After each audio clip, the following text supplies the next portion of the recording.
Mr. 猫育儿。咳，咽痒难忍，咳不断，带痰流涕，喷嚏响。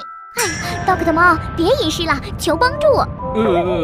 累笨，拿什么来解救宝宝咳嗽？本节目由专注亿万中国宝宝健康的三公仔独家赞助播出。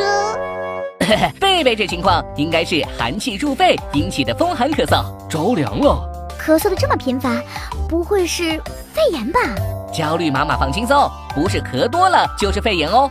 三公仔健康小剧场：一、风寒咳嗽会不会是肺炎？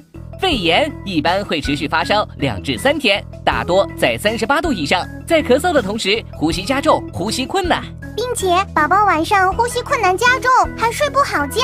相比之下，风寒咳嗽的症状没有肺炎那么严重，一般宝宝会出现头疼、怕冷、喉咙痒、流清鼻涕、咳白色稀痰等症状，而且跟风寒感冒一样，宝宝的舌苔也会发白。这么看来，贝贝确实是风寒咳嗽啊。家里有暖气，出门也没少穿，怎么就着凉了呢？二、风寒咳嗽的原因：冬天体质偏弱的宝宝容易受寒，而贝贝就像温室里的花朵，不经风雨，抵抗力自然就弱，稍有不注意，容易寒气入肺，引发咳嗽。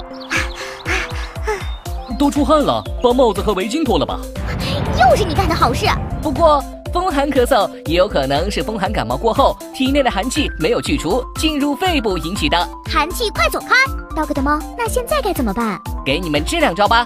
灵丹妙药，橙子可以理气、化痰、润肺，帮助宝宝缓解咳嗽。可以给贝贝试试这个秘方：蒸橙子。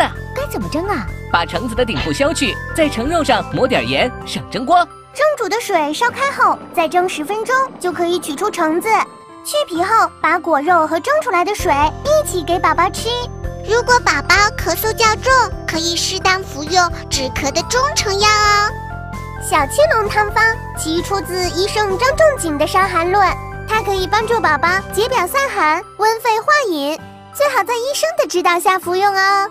另外，宝宝在刚受寒的时候，可以用生姜水或者温水泡泡脚，直到微微出汗为止。泡完脚，躺在床上暖暖的盖好被子，睡上一觉，可以减少宝宝流鼻涕哦。唉，这回贝贝终于能睡个好觉了。